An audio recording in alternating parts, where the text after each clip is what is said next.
I'm Jackie Ware. Caren Maio. I'm Bourgeois. And you're on air with Jackie Ware, episode 5.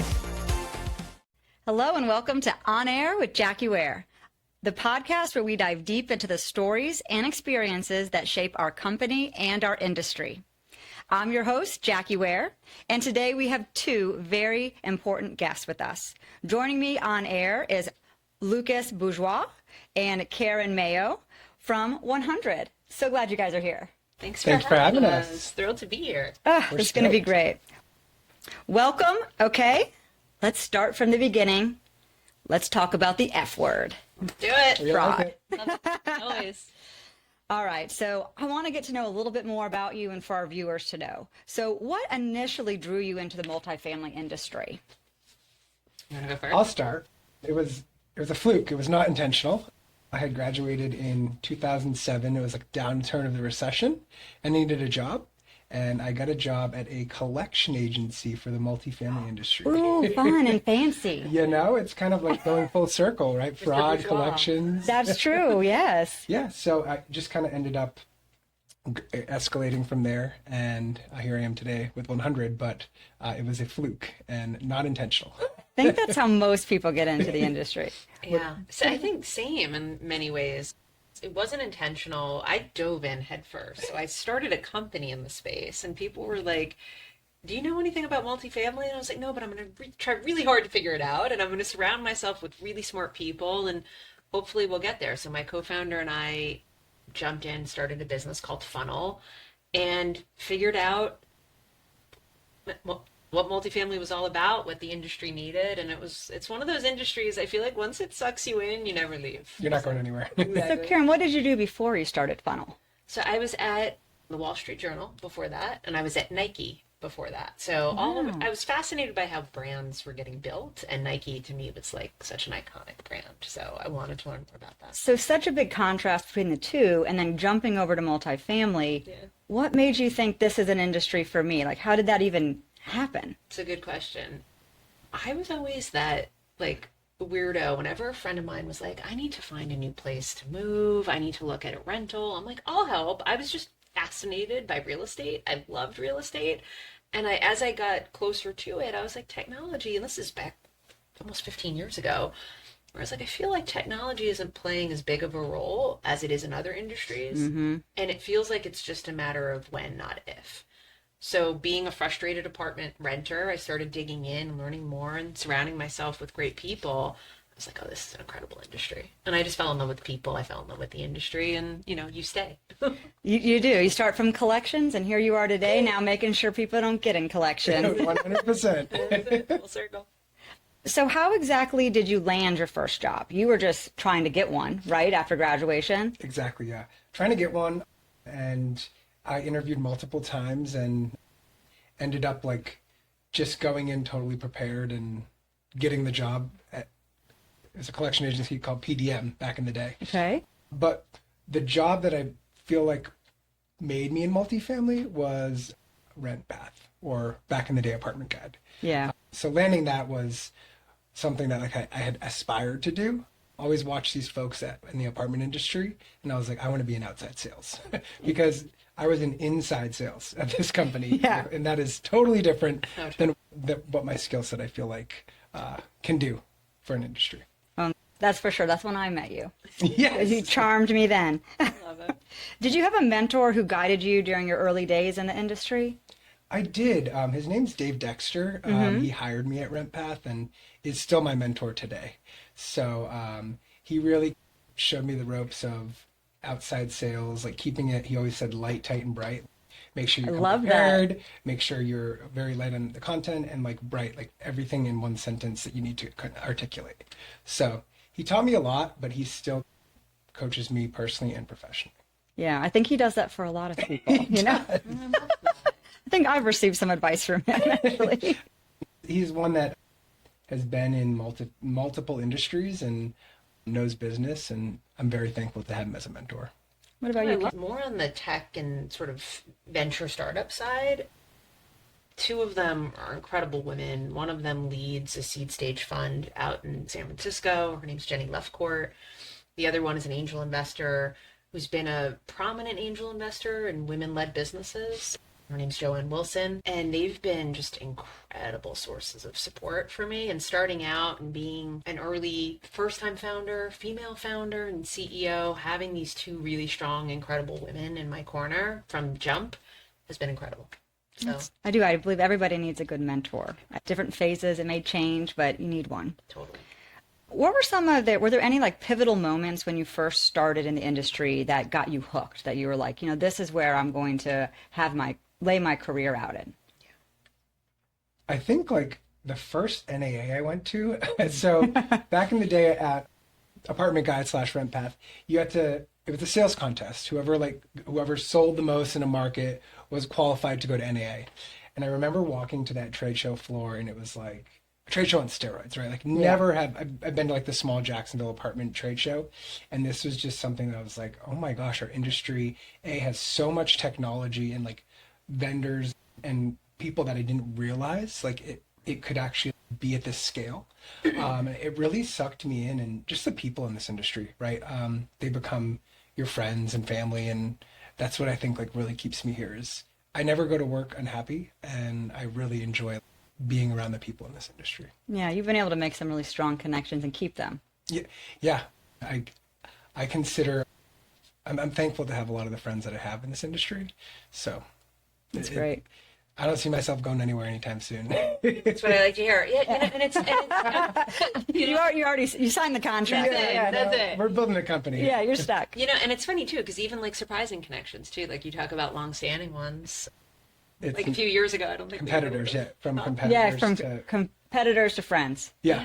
To and partners. Yeah, like, it's true. Crazy. Like, business part. It's just wild. If you told me a few years ago, like the two of you will not only be in each other's lives, friends, working on a business together, I'd be like, you're crazy. Yeah. We weren't even LinkedIn friends. Yeah, you're way past that now. What about you, Caren? When were you like, this is where I'm going to stay? When we were first starting to figure out what funnel would be, and this was like early days when it was still like Scotch tape and rubber bands. But I remember behind the scenes, and I remember talking to a customer.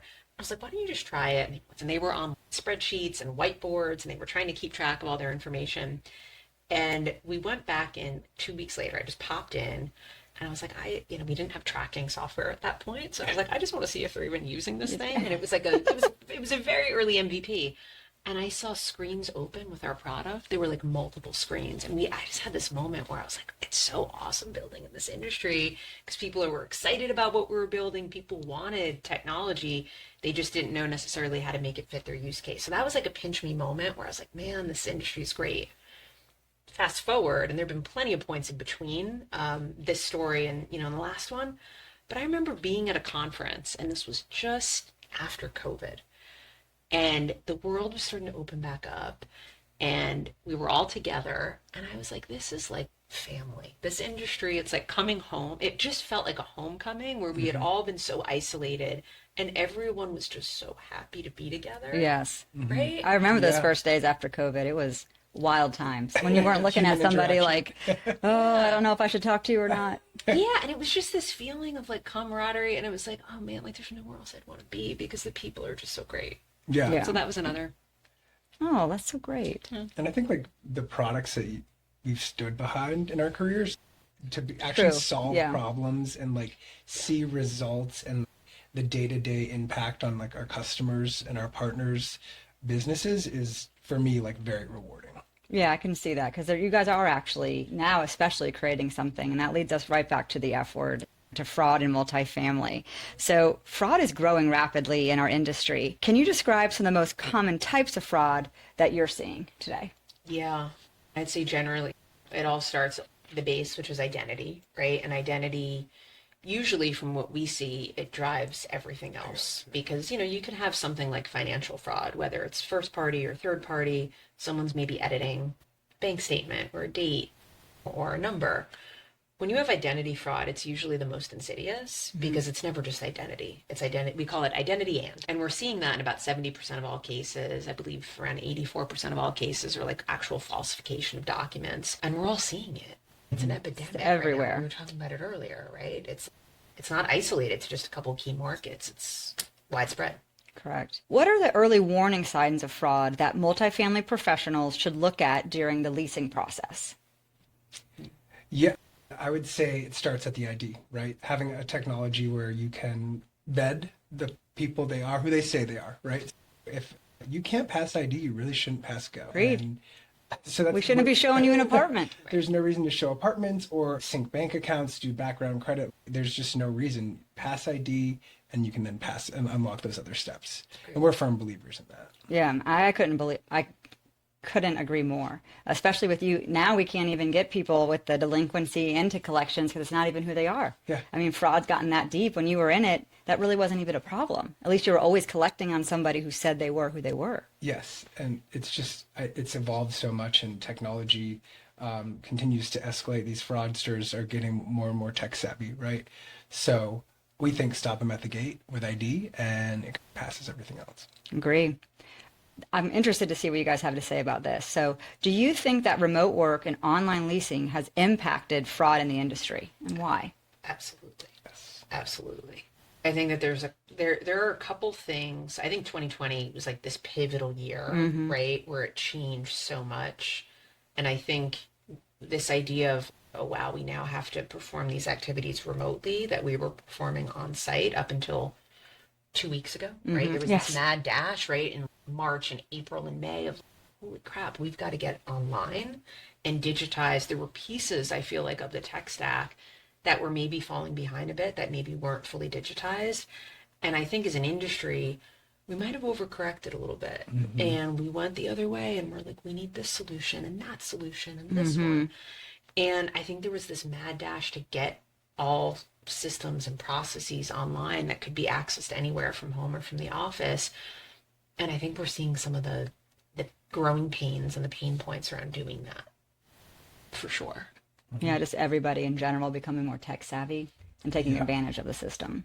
Exactly. So I know you mentioned that fraud is everywhere, but are there particular markets that you think it's more prevalent in that you've seen? It's funny. Funny we're in Atlanta. Yeah. I know, we're well aware of it. That's it. The home base. But it's funny. If we spoke even a year ago, I would have been like, Jackie, I feel like it's like the core markets, right? It's like Atlanta, it's Houston. Don't you feel like it's everywhere? It's everywhere. Now? It's in every market that we're in right now, which is just, we're very fortunate to have started our company in Atlanta, where I never thought I would say that, but where fraud was prevalent. So we had the right type of fraud mitigation in place already. And we've just been able to teach all of our other markets that same process. Yeah. I think you see it everywhere, and a lot of the folks that have experienced it don't even realize that they're having fraud. I don't think there's an address. I don't think there's obviously like higher, like city, concentrated cities, definitely like more fraud. Yeah. But I think there's no address when it comes like to crime has no address, fraud has no address. But I really do think it's going to be everywhere if it's not already. Yeah, I agree. How do fraudulent applications typically succeed? And what are the key points in application processing where fraud is most likely to occur? Yeah. If you want, I can jump in. Take it. No, I think there's certain points of vulnerability, like Lucas initially touched on the identity piece. Obviously, once we start getting into the financial component, and we really try to push digitization of this as much as we can. So staying away from the paper documentation, that's really where you're bound to see edits, be it something as simple as changing a date to maybe look a little bit more advantageous on their bank statement, to changing actual amounts, to changing names, so on and so forth, which could be a bit more insidious. So I'd say we really try to work with our customers to say, listen, to the extent we can, let's really try to push people to think through digital syncing.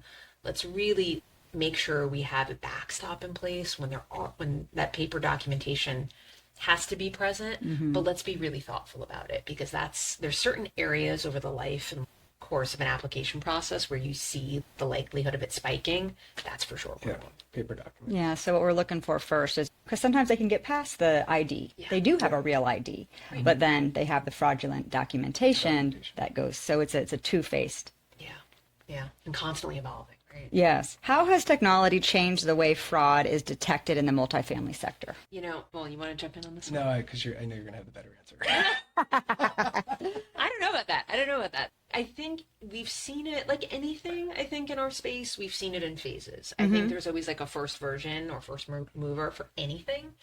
And then the problem either becomes more acute, more insidious, and then we have to become more sophisticated. So like I think initially OCR was all the rage. Let's see if something's been edited. That's all well and good, but like it's keeping us really busy looking through stuff, and things will inevitably slip through the cracks. So I think we're really, and at least one of the things we're trying to do at 100 is like really try to take a page out of, okay, what's working in our industry, but what also might be working and a bit further ahead in other industries that we should be taking a page out of their playbook, right? So that could be hospitality, that could be fintech. That could be a variety of things. Aviation. Being able to take some of those pages out of their playbooks and say, okay, how do we make this speak multifamily? How can we learn from what other people are doing and doing well? I think that's really where you're going to see like that next phase, B2 or B3 of fraud prevention, but really anything else. I think we're starting to say, okay, how can we learn from other people who've solved this? Other industries, yeah. So what's one industry that you're majority going to for that solve? Yeah. So obviously, like with aviation, if you can fly in the skies, we feel like you can rent an apartment. Clear, partnering with the U.S. government, right? We're bringing them to multifamily. I love that because I love having Clear. I think it makes. Tell me a little bit more about that, Lucas. Yes. Basically, we have partnered with Clear to bring their biometric and their ID scan platform to multifamily, right? So Clear has over 27 million users. So what that means for the consumer is if you want to rent an apartment, basically, and you have Clear, you kind of like bifurcate the process. You put in your phone number, do a biometric scan, and you pass go, right? We already know we have your information because you already have a Clear profile. If you don't have Clear, we're still using their technology, which makes you safe to fly on a plane, to do the background check. So Clear has over 42 different checkpoints, from device jailbroken to is the email over 30 days old to matching addresses with social. So there's a lot of checks that we do, not just scan an ID, right? And we're also taking it from your team's plates. Like there's a lot of technology out there that the teams have to take an iPad and scan an ID. We're putting it back in the consumer's hand and letting them do it themselves.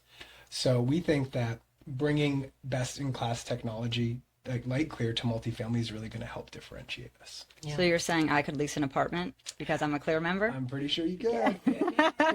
Check. I love that. So in your experience, are there any common myths about fraud detection that you can help us debunk? Ooh, that's a good one. Common myths. That is a good one. I'd say, going back to what we were talking about around location, fraud being like, oh, not in my backyard, like it's like not my problem.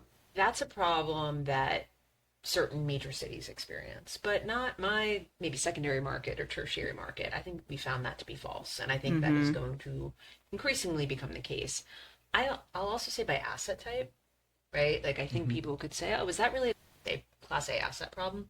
Yes. Yes, it is. It's Class A. It started at Class A, actually. Yeah, and so we've had people say, well, do I really have that problem? And we'll see other people on their team who are on the ground being like, we have that problem. I heard like a story the other day where it was like, I was asking a customer, and they're basically like, they have these big Class A lease ups, and almost 50% of their applications are denied because there's like fraudulent information. We're at 65% a lot, like in major markets right now. So a big myth is like these Class A assets do have fraud, and they're the ones that are getting tackled the most. Yeah. Right?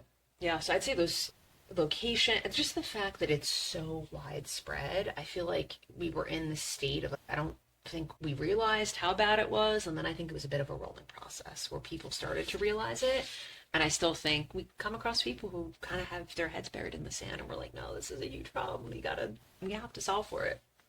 Love it. So you talked a little bit about partnering with Clear, which I think is huge. It would make me feel really good to know that my resident was cleared through Clear for the apartment home, and I'd love to have that pool of people. So how does 100 approach the fraud mitigation different from traditional background or credit check providers? Yeah. So I'd say we look at a few things, right? So I think Clear is a great example of, I think, our ethos and our philosophy, which is let's think different. Let's do things differently. Let's not do them the way that they've always been done. I also like, and I think there'll be more of that from us. So like, I think you can expect that's just the way we work. That's just the way we operate. But I'd say generally, the way we view this is we want really to have the full picture of an individual. And a lot of what we heard in the market is that the solutions currently out there solve for like bits and pieces, right? So we talked about that overcorrection, right? Oh, I use this for that, and I use this for that. And it was like, man, like you can't have that full picture. There's a lot of breakage, there's a lot of fragmentation. So I'd say really how we think about it is we want that full end-to-end experience. So we want to make sure that by the time we serve someone up, they've been vetted, they've been pre-qualified, they are who they say they are, they make what they say they make, and we can show that they've been willing to honor their commitments previously, and we have a high confidence that they're willing to honor them again. If you serve me up that, I will be happy 100% of the time. It's so siloed now, right? You're doing ID over here, you're doing background over here, you're doing bank account sync over here, and they're not talking to each other. And it's hard on our associates because they have to sometimes learn several different platforms depending on the price ranges of a lot of the different things are vary very much and what the asset can afford. And it's not always, hey, we're going to do this one thing across the board. Different people prefer different products. So it's definitely like that. It becomes very taxing. So how does 100 integrate with existing property management systems? And how seamless is it for the teams to adopt your solution? Yeah. We have integration agreements with the big three, right? So firing 2 of them right now and just 1 more to go. Nice. But basically we have a bidirectional integration where they're pushing the unit availability into our system, and then we're pushing back everything from name, email, phone number, like all the guest card information goes back in fluently.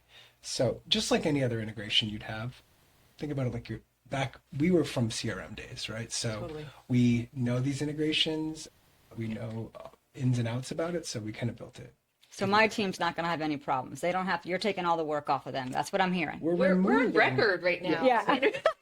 So like, listen, like right now today, like a lot of these teams are serving as underwriters. Basically, they're having to call these denials. They're fraud detection. Yeah, exactly. And so like 100 is removing that out of the process. So we're reaching out if somebody's ID fails, or if their documentation shows up fraudulent, or it doesn't scan correctly, or they can't sync their bank account. We're proactively reaching to them. So your team is getting surfaced up a either qualified renter or somebody that is not qualified. They're not even seeing. They're not even going into your system. So. Oh, I bet my leasing agents out there are crying and praising you with joy right now. They are so happy to hear that, my leasing team. Let them focus on renewals and the important stuff. Right? Yeah. Resident events. So fraud evolves quickly. What steps does 100 take to stay ahead of emerging fraud techniques? So this is an area too that I feel like sometimes we take for granted because we like maybe growing up in the space isn't the right phrase, but I feel like it's so embedded in what we've done for 10 years or more. Yeah. So our CTO was my head of engineering from Funnel. He was part of that early Tiger team who started building online leasing and understanding like the application flow and the lead management flow. Our head of product was the head of product at Knock, and then he was at RealPage previously. So like these integrations and like everything we're doing by way of like compliance and workflow, it's like in our bones.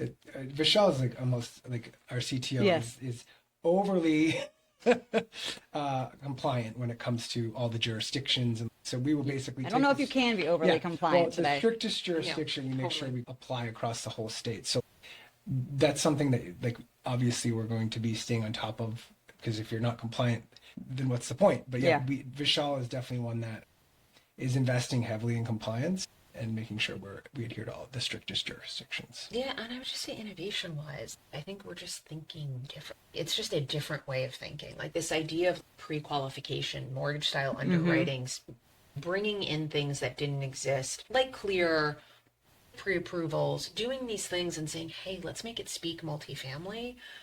Fraud is just, it's ever changing. It's ever evolving. I think if you're talking to someone who's, hey, yeah, we're going to build that next thing. Oh yeah, no, like we've heard about, like you want a partner who's thinking about that for you. Who's like, yep, we heard it. We know about it. We're on it already.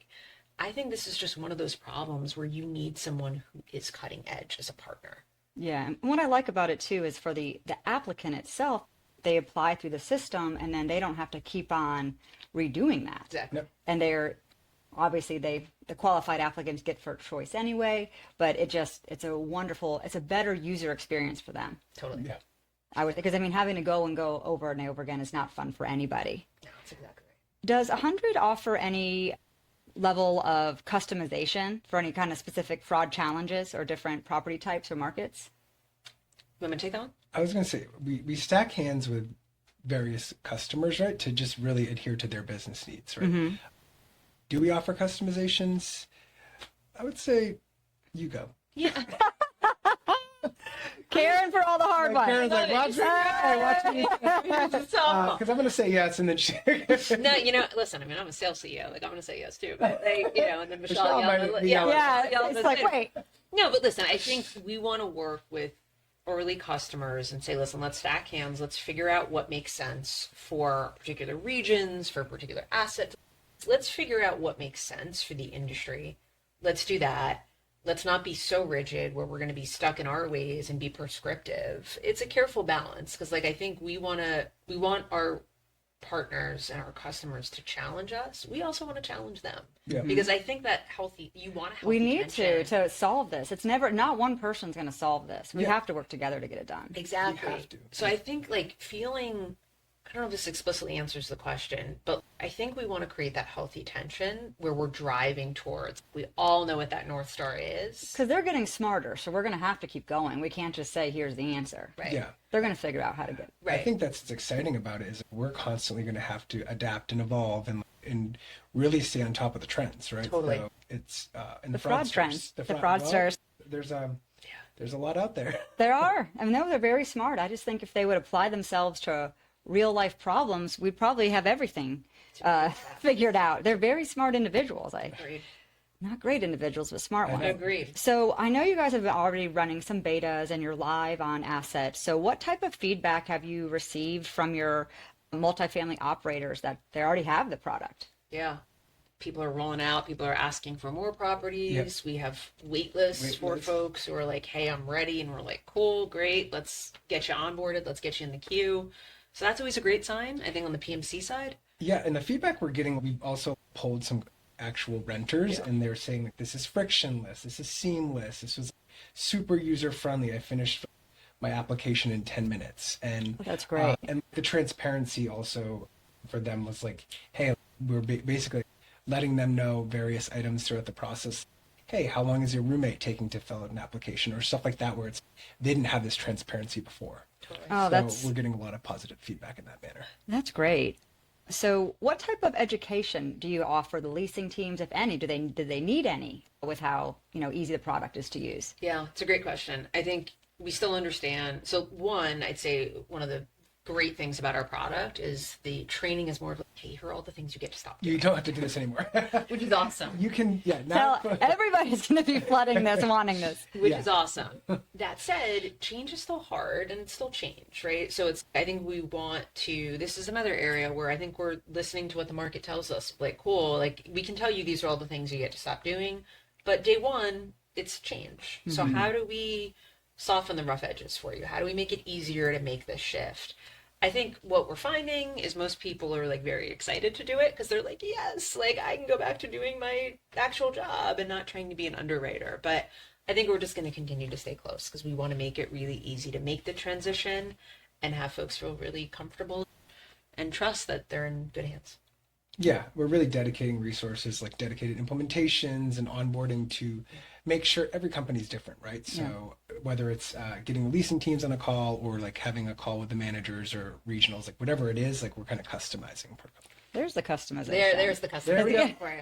Should have thought of that earlier. They customize the education. So what is so far with all the product that you have out there and all the betas, what's been your favorite like success story or metric? Yeah, Ooh. that's a good one. It's a really Favorite success story or metric? I think honestly the time from completing an application, because right now we hear in some other organizations it can take days, right? You're having an applicant reserve a unit online, and they don't find out that they're approved or denied for 4 days, right? And that unit's down, you have it off the market, and then, oh, something pops up on their credit, and then you've had those units down for 4 days, and now you're going to put it back on the market. Well, they can complete with 100 their application in 10 minutes, right? And they find out if they're denied or not in 10 minutes, and you're not taking the unit off the market, so you don't have down days because you're only taking it off when it's approved. So that itself solves so many problems, because that's so true. Is when you feel like you have had a big leasing week, everybody's excited, and then the next week you're in a negative leasing week because all the denials came in or the paperwork came back, and it's very stressful for the teams. So that's a success metric that like our current customer, they're like, hey, like their down days or their days off market are down or up, I should say, like, and then just the time it takes somebody to complete an application is minutes. Yeah, I'd say from like a North Star perspective, like that's very much what's driving a lot of what we're doing. Can we shrink that? Oh, that's awesome. That's awesome. As fraudsters become more sophisticated, do you think fraud detection will require greater collaboration between multifamily companies, tech providers, and government agencies? Absolutely. Yeah. I think we all need to stack hands to solve. Like, to me, this is one of those things where this is like, and we really hope we can inspire other people to do this, and maybe we can even lead the charge and create this movement around. It can't be one company in a silo, like in a vacuum, trying to figure this out. Whether that's an operator, whether that's a tech company, whether that's any sort of local association or government association or like organization. I think we need to stack hands and do this together, because it's just, they're becoming too prevalent, fraudsters, too sophisticated. They're sharing tips with their friends on TikTok. So the young kids. I have seen those TikToks. We need this coalition where we all stack hands together and tackle a common goal, which is get these fraudsters out of here. Get them out of here. It's not helping anybody. Don't let them in the first place. I know. So how do you see the intersection of AI and fraud? Yeah. It's a balancing it. Yeah. I think it's delicate. Yeah. Is my initial. It's a balancing. Yeah. Delicate. So like the way I think about AI, there are challenges around applying AI directly to what we all do from a screening and underwriting perspective.